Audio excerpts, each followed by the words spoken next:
Welcome to another episode of the Young Pro Show, where we bring you powerful conversations that matter with incredible human beings from all over the world. Today on the show, we have Daniel Bielak. Am I pronouncing that right? Yeah, you got it. Cool, man. Well, thanks for coming on the show. Glad to have you here.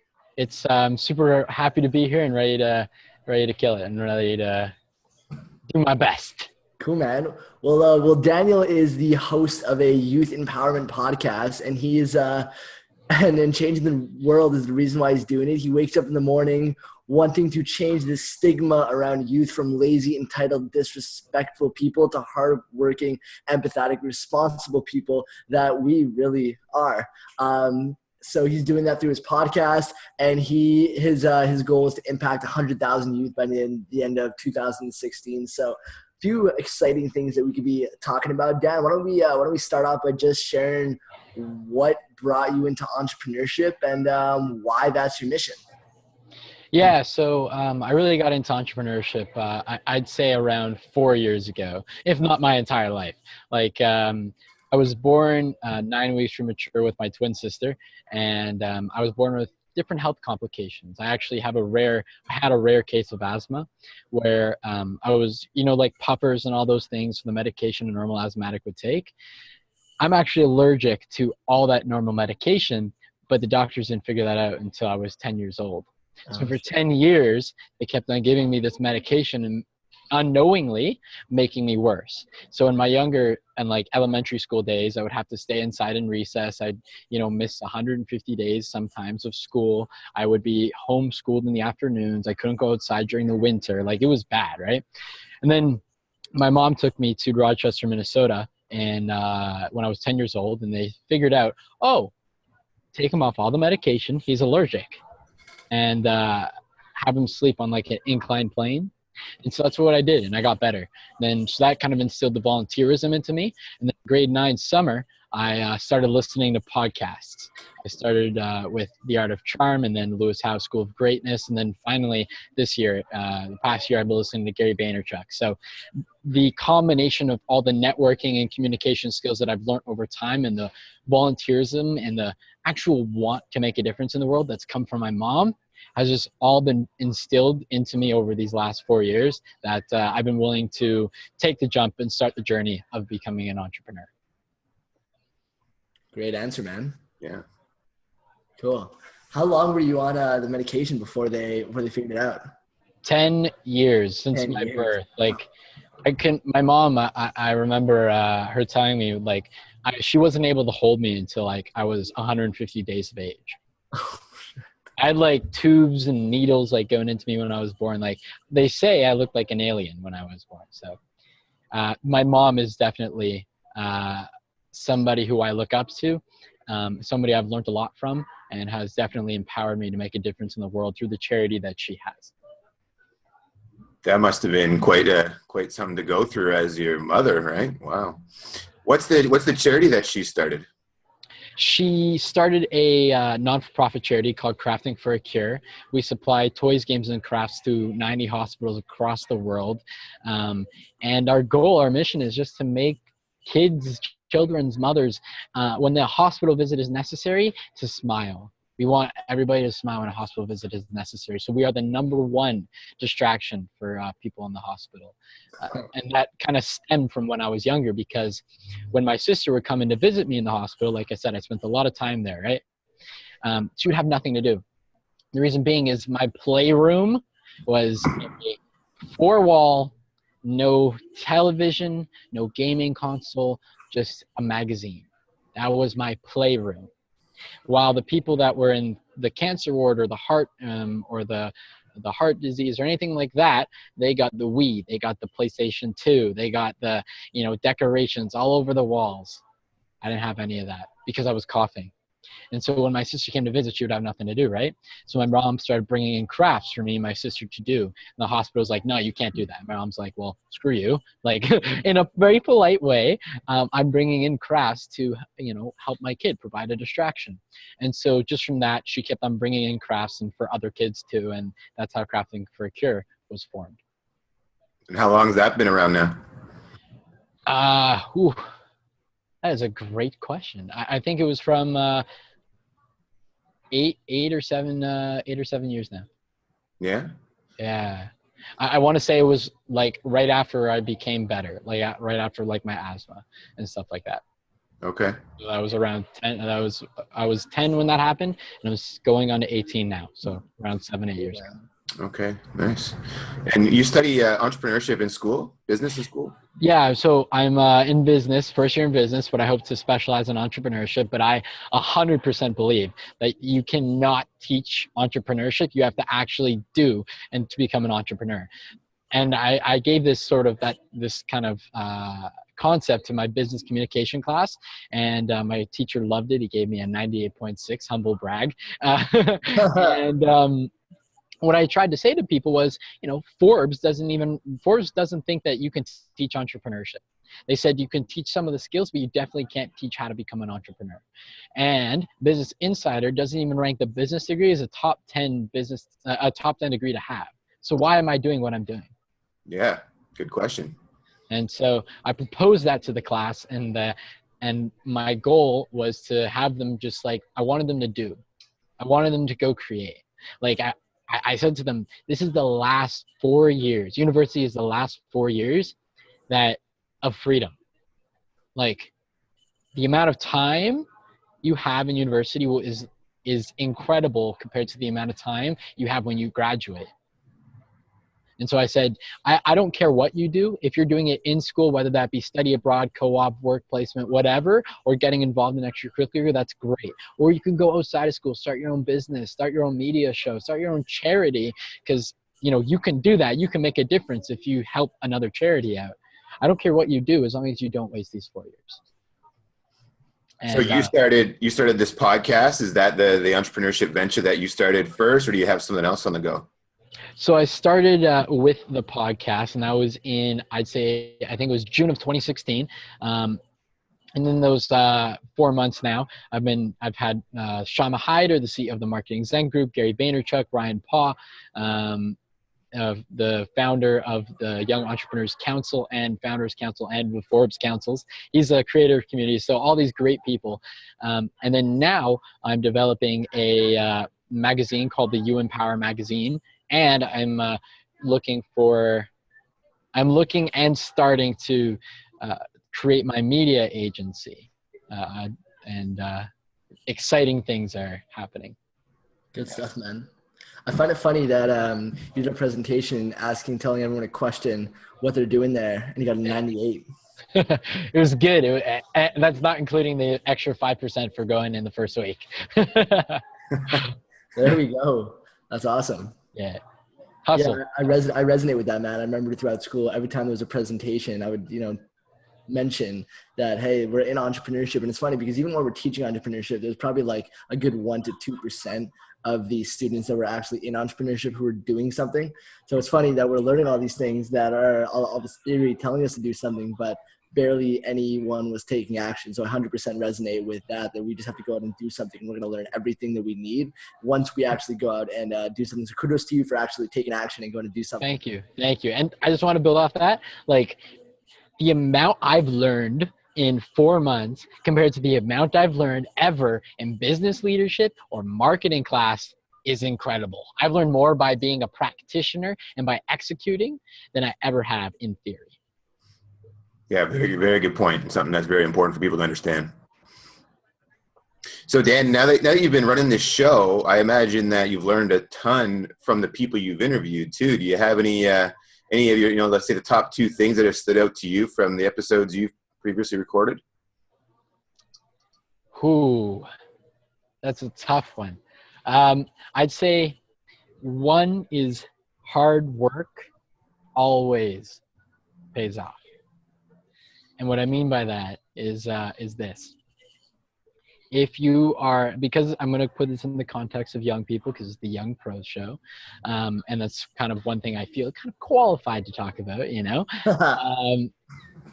if you are a young person and you are wanting the life that somebody, like if for those who know him, and I'm sure you may if you're listening to this, that want the life of Gary Vaynerchuk, or they want the life of, Seth Godin or Robin Sharma or, Warren Buffett or Bill Gates, the people that want that, 1% life, then you need to work hard for it.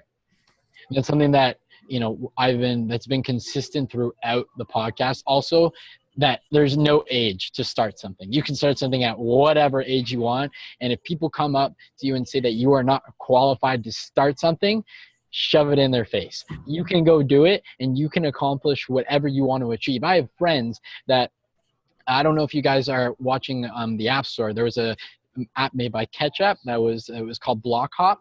My friend made an app exactly like that almost had the same kind of return that Ketchup makes, and they create these phenomenal games. And so I think you can do it. And he's in grade 10, by the way. He's in grade 10, this guy that did that. And so the age is not something that is a prerequisite to success. One thing, another two things I want to touch on, that lessons I've learned. Other than hard work, I said that 1% life. I think we need to reframe entrepreneurship and the life. The top 1% of earners only make $400,000. People think that the top 1% of earners make tens of millions of dollars. You don't need to come up with this big, tech company. Like, you don't need the next Instagram or the next Twitter. Sally's jewelry can make $200,000 a year and Sally can be happy. Too many people are focusing on the sexiness around entrepreneurship and getting it to, because they think that it's going to cause them, that it's going to allow them to make, millions of dollars, when it's not true. Like, some of my friends, an interesting statistic, the amount of Americans that admit to having depression is 7%. The amount of entrepreneurs that admit to having depression is 30%. It's not sexy. It's sometimes you're alone. Sometimes it's a hard road. It's the struggle. It's the climb. It's the journey. And not everybody enjoys the journey, is cut out for the journey, and is willing to put in the 15 to 19 hours a day that it requires to become an entrepreneur, to create the life you want to live. I don't get mad at my friends that are enjoying themselves and are happy, playing video games and watching TV and watching Netflix, but I get mad at my friends that are playing 10 hours a day of video games, but are complaining about not having that life with the Ferrari and the model girlfriend. And that's something that a lot of my podcast, the people that have come on and the guests have stated, like, hard work and entrepreneurship go hand in hand. Like, people think that it's sexy when it's not. And the last thing I'd like to say that I've taken a lot from this is mentorship. Shama Hyder's episode, she discussed in depth, really well, mentorship and professional mentorship. This right now, what we're doing is mentorship. It doesn't need to be, I'm assigned a mentor at this conference and you have to mentor me because that's what the ballot says. That's not mentorship. Some of my biggest mentors I've never met. It wasn't until this year, after doing Hustle, that I was able to meet Gary Vaynerchuk, a mentor of mine. I hope to someday meet Lewis Howes. I hope to someday meet Jordan Harbinger. These are online mentors. These aren't people I've met before. So I think mentors can come from anywhere. They can be your parents. They can be your best friend. And I think we just got to reframe certain aspects of young entrepreneurs' lives, and so they can realize that, one, they can, two, they don't have to wait, and three, that it's not that sexy. So when you're saying that these people have been your mentors, they've been mentoring you through books, through audio podcasts, whatever that is, just because you haven't met them in person, you're still counting them as mentorship because of you're getting information from things they've done, experiences they've had? 100%. Yeah. Good. I like that mentality. Yeah. A bunch of good points, man. I like that you're talking about how we think that entrepreneurship is sexy. And I think that, we haven't really been shown, like, we're not really shown the process. We're shown the result, right? So we look at all these successful guys and all we see is their success, but we've never really been shown, or no one's documented their process. So I think one thing that we need to do, especially as young entrepreneurs, is reframe this by documenting our process Yeah. so that this can be shown to other young people that, holy fuck, it's not the result that we need to focus on. It's what it took to get to that result is what we need to focus on. Yeah, like, look, I'm trying to do that. Like, I have a daily vlog called The Daily DB. My first episode came out when I was in New York, and I got kicked out of VaynerMedia. I admitted to that. The struggle. It's a struggle, entrepreneurship. And I admitted to, breaking down and going into my hotel room when we were all supposed to go partying and apologizing, sending a letter, an email to every single person that I had accidentally disrespected when I was kicked out of VaynerMedia. So I think documenting as a young entrepreneur is so important. And if you succeed as a young entrepreneur, then that's a formula for success, Let's talk about that, man. How'd you get kicked out of VaynerMedia? Yeah. So this was, I think, around middle of August. For sake, let's say I arrived on Thursday to New York City, and my interview was scheduled for Monday. I was there for charity work. I was doing charity work with my mom's charity out in New York. So on Friday, I was like, I'm doing this vlog. Why not go get some cinematic shots for it at VaynerMedia? So I go down to Hudson Yards. That's where his office is located. And I'm like, oh, this is a very nice place. Take some pictures, take some videos, all the great stuff. Then I'm like, oh, let's go inside. So I walk into the building, right? We're getting there. And I go up the stairs and I'm like, oh, you know what? Let's try to, get past security. And so I talk to security and I'm like, oh, I have a meeting with, so-and-so on Monday. And I just wanted to go see him because he said he's going away. And so I get to go upstairs. They let me up after like a good 15, 20-minute talk, right? And I go upstairs and I'm in awe. I'm basking. Like, for me, this is like one of the highest moments of my life, right? This is like, oh, wow, I'm in Gary Vaynerchuk's office. Whoa, right? And so I like stroll around. I'm like showing myself, around, and I do like the thing with India, for those who know that is. And we say, welcome to the Youth Empowerment Show, right? And then I meet D-Rock, one of Gary's, he does the Daily View with Gary.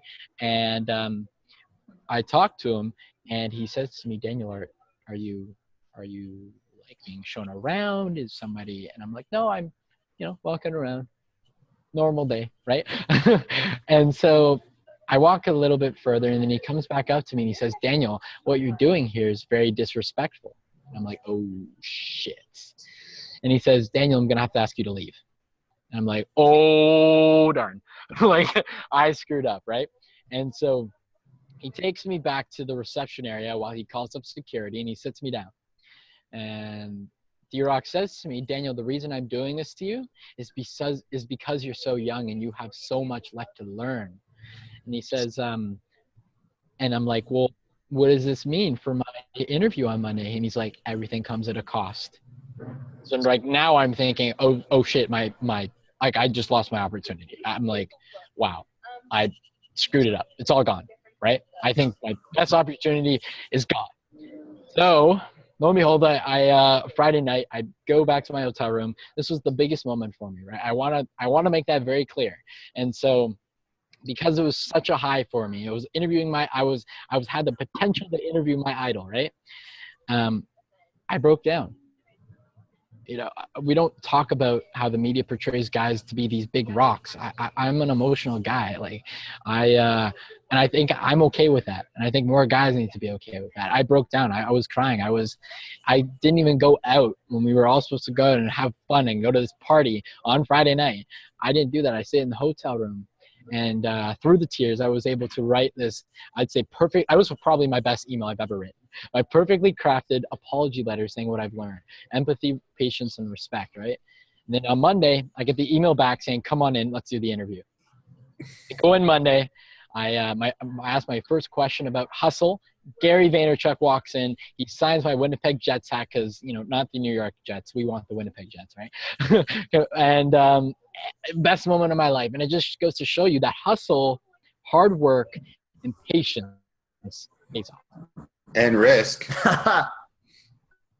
Don't forget and risk. And from then on, he knew. Yeah. And I went to this Archangel Summit with you, Matt. You were there. And when I proposed my question to Gary and I asked him if I could go take a selfie with him on stage, and I asked if he remembered me, and he did. You remember that? And so I've been in 2 Daily V's, the one for Toronto and the one where I did my interview.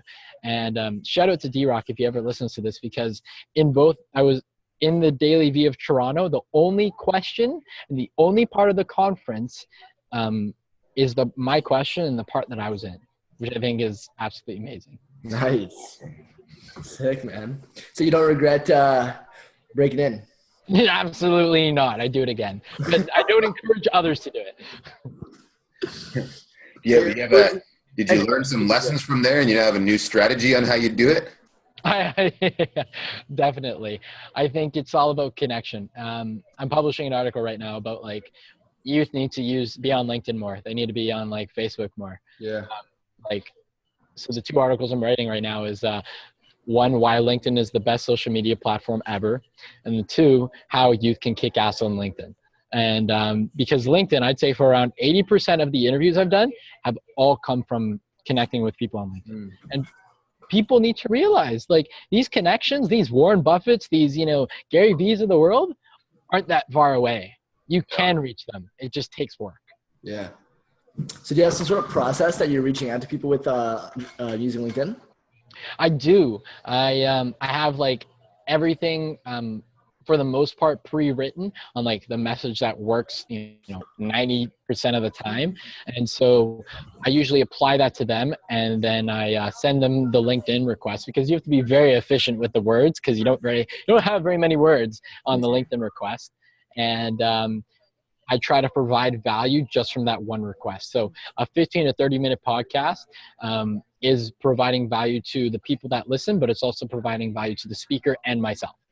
And then through that, if they connect with me, that's all they need to do to get the connection, because then I have access to their email. I send them the invitation. I explain more about what it's about, and people love helping young people succeed.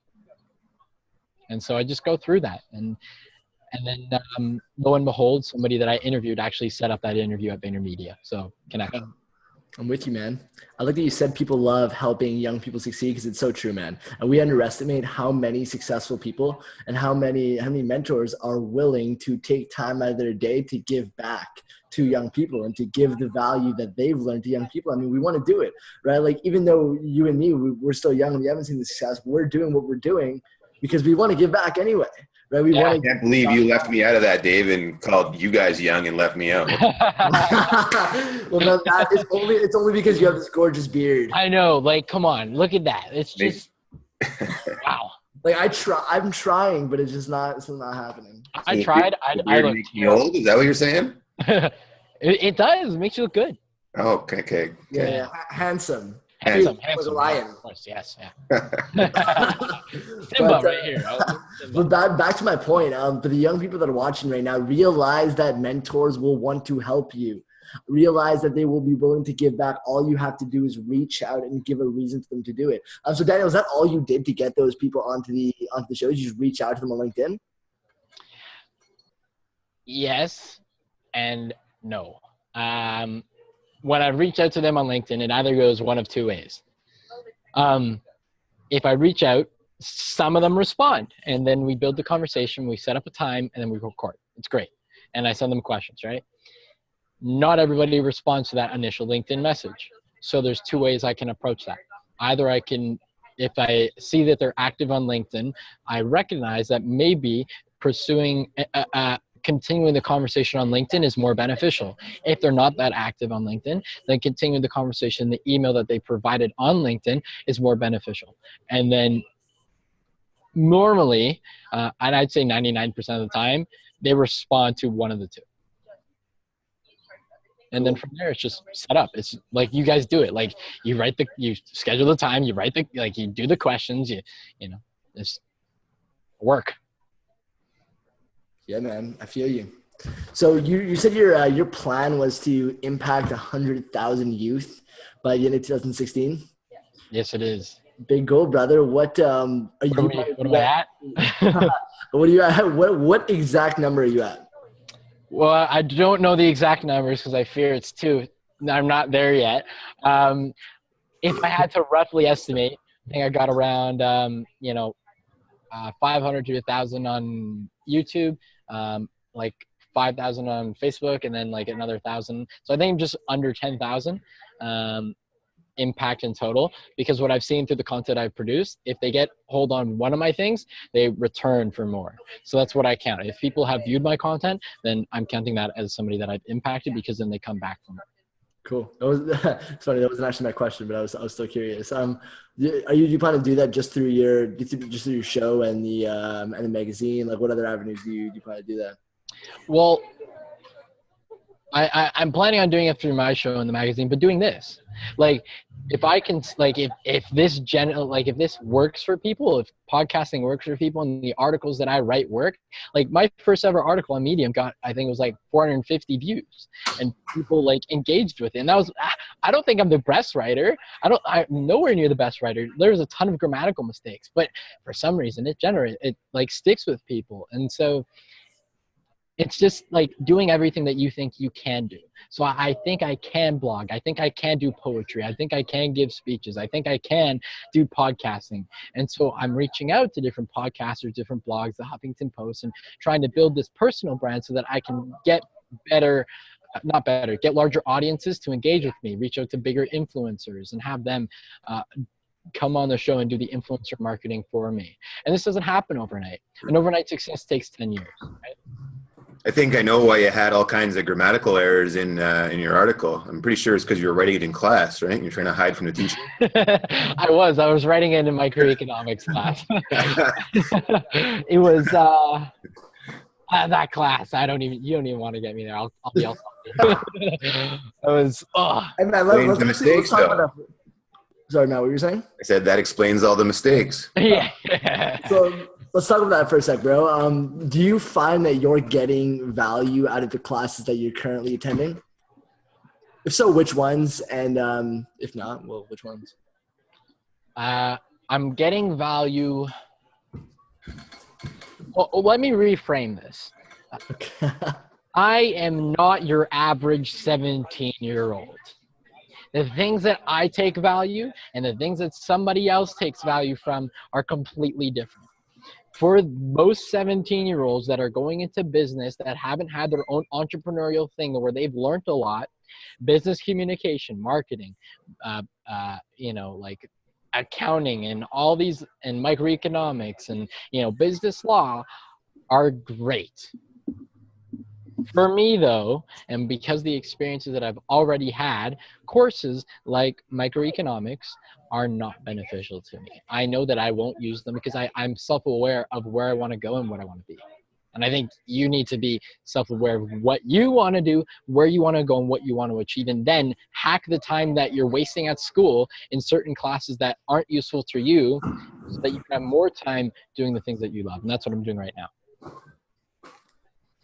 That's a cool concept, man. What do you mean by hacking time? Writing articles in microeconomics. It's as simple as that. And then learning microeconomics because you need to pass in the way that's beneficial to you. So I don't learn in class because I don't find the professor engaging. I don't find the content engaging. So I learn using an engaging platform.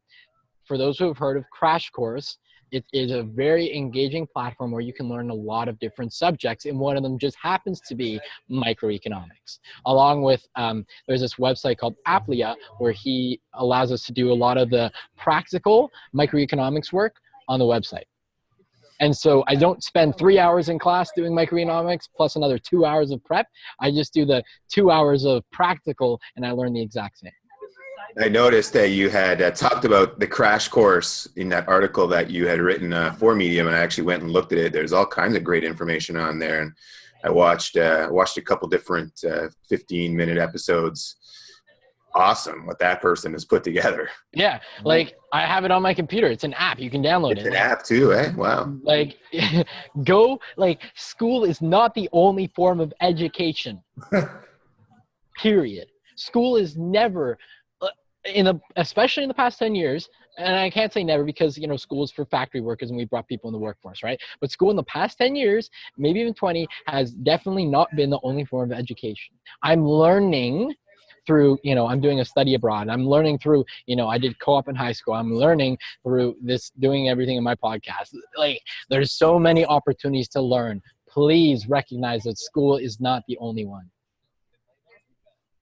And it might not be the most relevant either for depending what a person is trying to learn.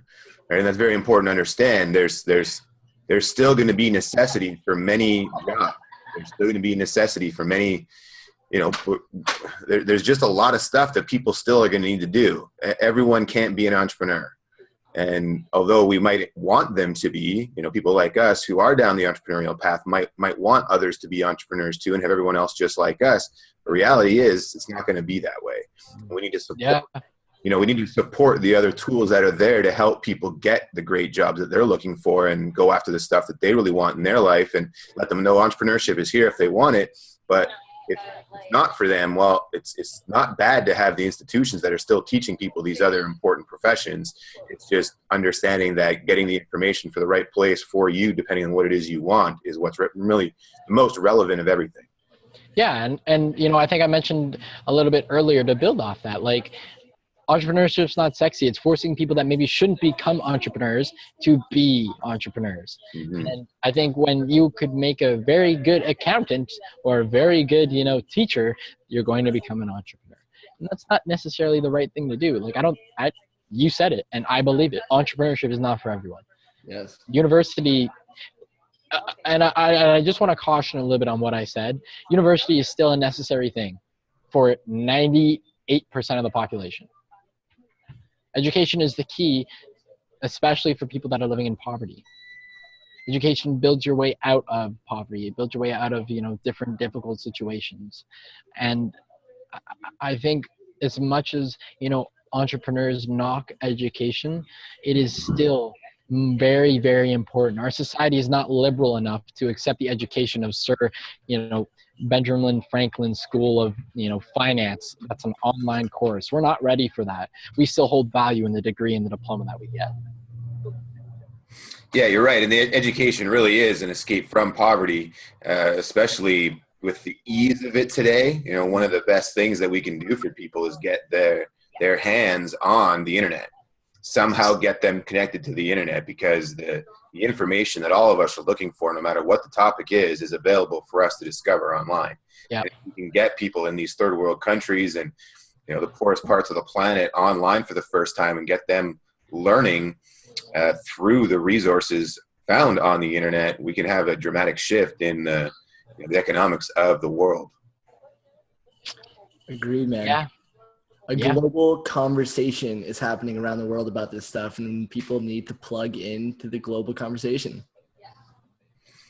Yes. I've heard of some charities that are actually shipping out iPads and just putting them in third world countries. And there's actually been some studies on if you give an iPad to a group of kids that have never used it before, never been online, like never had this iPad, they'll figure it out in a very short period of time, and they'll start learning in a very, very short period of time and raising up that group. Yeah. Wow. The one that strikes me is I know an education system that's doing a lot because it's community based is Khan Academy. People are creating courses in their native tongues, are translating the courses and the teachings from Khan Academy into their own language so that they can then go teach communities that are underprivileged in their own countries, in third world countries and developing countries, and bring education to them, because it's the way out for so many. That's awesome. Yeah, that is really cool. Good stuff, man. I'm gonna change the subject a little bit. Dan, do you think being a young entrepreneur, do you think that that's a disadvantage or an advantage for you? I think it's the biggest advantage ever. I can email,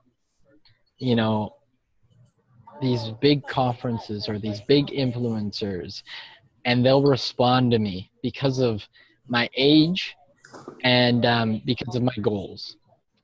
Somebody who's 46 or 36 or, midlife crisis, and they go and email, Warren Buffett, and they say, hey, I'm 36 years old and I have this, this, and this and that, every other 36-year-old is emailing Warren Buffett. Not every other 17-year-old is emailing Warren Buffett. So I think being young and being able to learn this much right now, so that 10 years from now, I can be in the place where I want to be, is so valuable.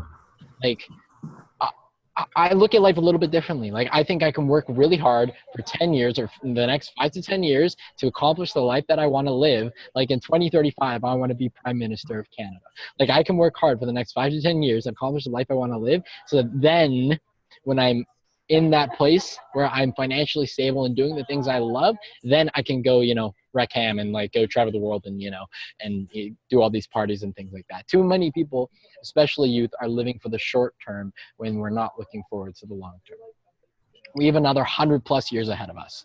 Plan for it, but live in the present. That's a good piece of advice, my friend, is to plan for the future, but live in the present. Yeah, with you on that one. Yeah, there's way too many of us that are thinking about what's next, and what's down in the future, and because of that, it actually takes us away from where we are now, and we don't get to see the results that we want to see because we're so focused on all these grand things that we want, but we're not willing to kind of do what's here today. So I feel you on living in the present and plan for the future. And hey, I was preaching that before I met Gary Vaynerchuk, but Gary Vaynerchuk confirmed that for me. Live in the dirt, but keep your eyes up in the clouds. And the dirt is like the grinding things that you're doing in the day-to-day that's working towards the cloud, which is your dreams and your goals and ambitions. Yes, sir. So you said you wanted to be Prime Minister. Is that your goal? That's as far as the eye can see, yes. Past that, I really don't know what I want to be. Maybe professor, I have no clue. Maybe next big, I don't know. So like in 2035, I want to be the entrepreneur. I want to be Prime Minister, and I want to be the Minister of Youth, and I want to, because like there's a reason behind that though. I've always been interested in politics and law, and I think business can only do so much to change that stigma of youth before the legislation and like laws stop it. And then, so I think if I'm Prime Minister, I can do so much more for youth on a legislative level than I can on purely a content and business level. So that's why I want to have the best of both worlds. Do you have someone in your family who is in politics? I think Dave just dropped his computer. I think he did too. I think so. Hopefully you didn't wreck that new camera we just got you, Dave. No, it's all good. My mom's always been teaching me politics. Every time there was an election, she would take me and go vote. Like, I can't vote, but I could stand with her and vote, right? And so it's not until like the past couple of years where I've been, getting involved in different parties and different things that, the elections bring and all that stuff, and I'm volunteering for campaigns and things like that, where I've learned the process. Actually, it's just, and it's just by doing, like I said, it all comes back to hard work. I'm willing to put in the work and connect with the right people, but allow me to be mentored by them so that in the future I can become Prime Minister. Full circle, guys. Good boy, man. Let's learn from the people that have the results that we want and follow in their footsteps. Yeah, like, don't reinvent the wheel, but you can definitely put some shiny objects on it to make it sparkle. Nice. Do you have any family that's been in politics? Any history of your family back years ago, or? No, nobody. My family does work with, like, my aunt does work with the Human Rights Commission, but that's the most political, like, we get. Like, she does things with Justin Trudeau and all these other, very big human rights people of the world, but that's the most political our family is. Like, other than voting and having an opinion, an educated opinion, I might add, which is very important in politics. Nobody, is that incentivized to become a politician, other than me, of course. Have you reached out to Trudeau or his wife? So my friend was actually part of Plan Canada's International Day of the Girl, and she actually was working alongside Sophie Trudeau for that event out in Ottawa. So I got the things in place, and so I want to wait, and I think patience and timing is very important to reach out to those influencers and to get them. So I know the time when I want to do it, and I know where I need to be before I can really make that jump. But I think a great resource for young entrepreneurs and people that are politically active is the Prime Minister's Youth Council. By far, it is the best place for a young person to get political knowledge. I've never even heard of that. Justin Trudeau takes half of the people are randomly selected based on, diversity and everything like that, because you know how diverse he is, especially in his cabinet. It's amazing having that 50-50 of men and women. It's the way it should be.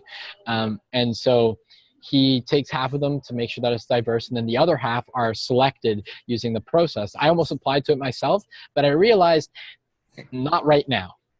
I realized maybe a couple years down the road, that will be something that I will do, but not right now. Right now, I'm very invested in growing my business and connecting with different people. Do you know much about the Youth Council? Is it something that is a different group of people every single year, or? Yes. So if you want to go to the Prime Minister's Youth Council, literally on Google, type right now, Prime Minister's Youth Council. It'll take you to the website that he made and or that his team made, and you can apply to be part of the third cohort of the Prime Minister's Youth Council. He already did he's doing the first one right now. The second one, applications have already closed. And so when the third one opens, apply for it. Cool, man. Yeah.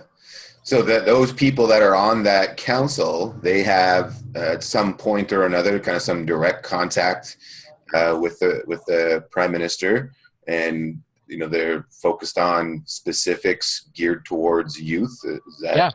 Yeah. So one of the big things that they got him to do this year was to, along with great people at One Young World is a conference dedicated for youth. They had people like Justin Trudeau and Sophie Trudeau attend. And one of my friends, Alicia Sarah Arayamundo, who was actually one of the speakers and did this amazing thing that's gone on to do great things for her. And so they were able to bring, one of the things that they recommended him doing was actually attending the event. And along with, of course, One Young World reaching out to him. They got him to attend, and so that's like one of the great things for youth, because that allows us to get more involved in the political decisions of our country. Yeah. So I was at, what was the event last year you were at with Trudeau? We Day. Oh, you were at We Day. Yeah, I was at We Day last year, and Trudeau was there. Him and Sophie, and we got to see him speak, and I got a selfie with him. He wasn't talking to me, but I got myself in that picture with him, and it was funny. That's awesome. Yeah. Yeah. No, politics allows you to do many great things. So I hope it'll allow me to change the world one step at a time. It's the reason I wake up. Good stuff, man. It's a fantastic reason to wake up in the morning. We all should be waking up in the morning to feel like we have to make some sort of impact. That's another thing to question for yourselves who are watching this. Like, why are you waking up in the morning? Like, why are you really putting in the energy to get out of bed? Like, do you have something more than just going up and eating breakfast, getting a job, and going behind class? Do you really have a purpose to be doing it? Because that's so huge. Don't live for the 9 to 5. Live for the 5 to 9. The hours before 9. Yeah. From 5 a.m. till, 10 p.m. Or from, actually, you know what? You don't even need to be an early bird. You can live from, 7 a.m. till 2 a.m., which is what I did during the summer. But, just what works for you. Do what works for you. Focus on your strengths. And it's funny how when you put in hard work, life kind of falls in together. Yeah. What do you think some of your top strengths are? Communication is probably number one. Like I said, I didn't get a 98.6 in business communication for just being good looking. Like, I think that it's one of the necessities in business and in life. If you're a great communicator, you can make an effective leader, an effective team. team builder. It's just very important, and I'm glad that I'm talented enough and put in work to develop this skill. Like, I've done it through poetry, I did it through case competitions, I've done it through interviews, I've done it through, like, literally there's resources and opportunities for you to learn whatever it may be you want. Like, you want to learn coding, go to Teach Me How to Code. If you want to learn references, like, and proper citations, you don't need a teacher to teach it to you. Go online and type in how to do references. Or actually, don't even type that in. Go to a site that does it for you. Like, that's like a hack, by the way, on how I do my schoolwork. I use a citation service that, like, Harvard University does. And so literally focus on what you want to achieve. Be so narrow mindset that that's all you are looking at. My sister was only focused on becoming the prima ballerina of Canada. My sister is now studying ballet and trying to focus on that, even though she's 5'2" when you need to be 5'5". Ignore the challenges, ignore the doubters, but be practical about it, because you still need to be a realist about your goals. If your goal is to become the best singer in the world and you sound like a donkey, then that should not be your goal. Think about what you're passionate are. Think about what your strengths are, and then go do what you can around that to create the life you want to live. Have you ever done the Strength Finder test, Dan? It's Gallup Strengths Finder. What is it? It helps you identify your top 5 strengths. Can also show you your ranking for 34 of the strengths that have been identified within people. But the top 5 is really kind of the most valuable from that test.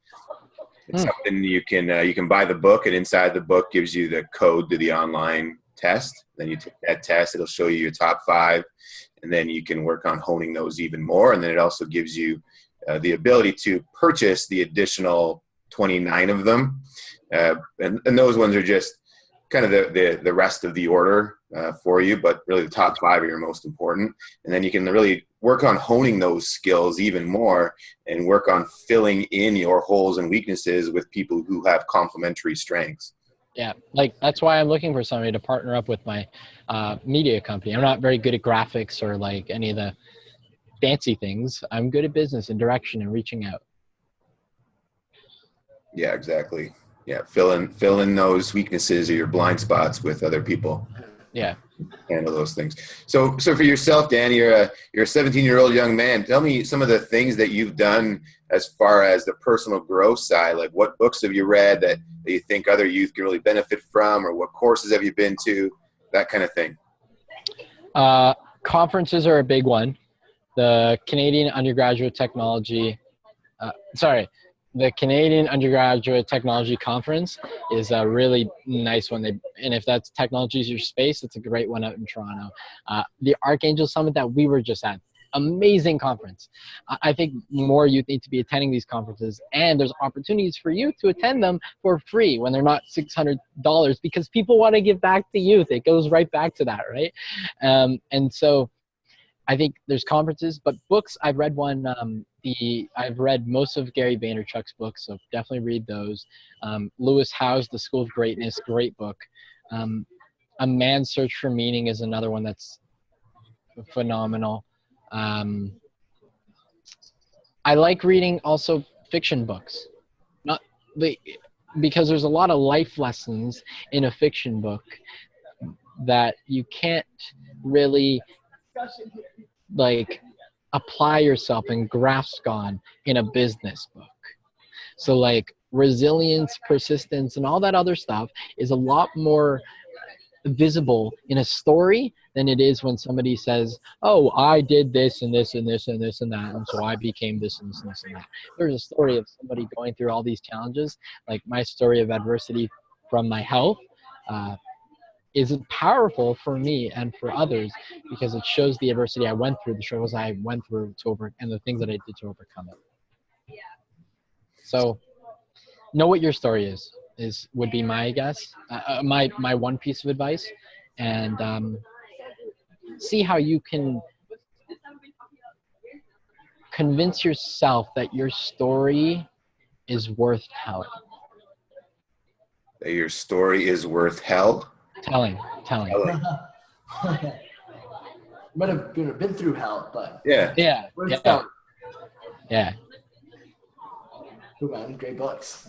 That's cool that you read fiction. Before I got into personal development, that was a big thing for me. Is I used to read these like giant fiction books, but there were always those like hero tales of that one kid. Oh, that's awesome. Yeah. Yeah, like the one kid who like didn't no one really thought was gonna accomplish anything or overcome anything. He was always the one hero throughout the book. I always loved those. The underdog. We love underdogs. The underdog books. Do you guys ever remember the Choose Your Own Adventure books? Yeah. Oh, those are so good. I read one called Daniel Boom. That was funny. You could like pick where he went. And it was so good. Yeah. Yeah, I haven't seen those around in a long time. They used to be around when I was a kid, and now they're games. They were a ton of fun. Choose Your Own Adventure. Now it's Choose Your Own Adventure games. True. Yeah. It changes. Market changes. World adapts. Yeah. What podcasts do you listen to, Daniel? This one. This one's really awesome, especially for young people. I listen to a podcast called The School of Greatness by Lewis Howes. I listened to one called The Art of Charm by Jordan Harbinger that kind of taught me all the basis of networking and connections and vocality and actually becoming really good with girls, oddly. Like that was the reason I got into it originally, was because all I would ever say to a girl was, "Can I borrow your pencil?" And so from that, I was able to learn all the great stuff about communication. And then recently it's been Gary Vaynerchuk who's been like, go do it, like bring it on the world and actually live the life you want to live. So those four. See, this is bad. I hear a lot of Gary Vaynerchuk when you speak. You know, I see that too, and I've been brought that up. But thank you, by the way, first off, for that awesome compliment. But I was asked if I'm mirroring my mentors and mirroring Gary Vaynerchuk, does that mean I'm just not like a mini version of him? And no, I'm not. Just like the people that you're mentored by, you're not a mini version of them. You are you. Your story is unique. You can create whatever you want and based on the experiences that you've had. Gary didn't go through 10 years of having asthma and being allergic to it. He went through coming to America as an immigrant. So we each have our individual stories, and that's what empowers us to keep moving forward. That's really good, man. And that ties back to what you were saying before when you say know your own story. And just because we know our own story doesn't mean that we can't take little tidbits from our mentors and adapt that to what our story turned into and who we are right now. Yeah, that's cool. Like accept our individuality, but learn from those around us at the same time and allow our expression to, grow. Dave, do you think we should take Timbits or Tidbits? I personally really like Timbits. So you think we should take Timbits from we should. Okay. We can do a partnership with Tim's or something. I kind of prefer Starbucks, but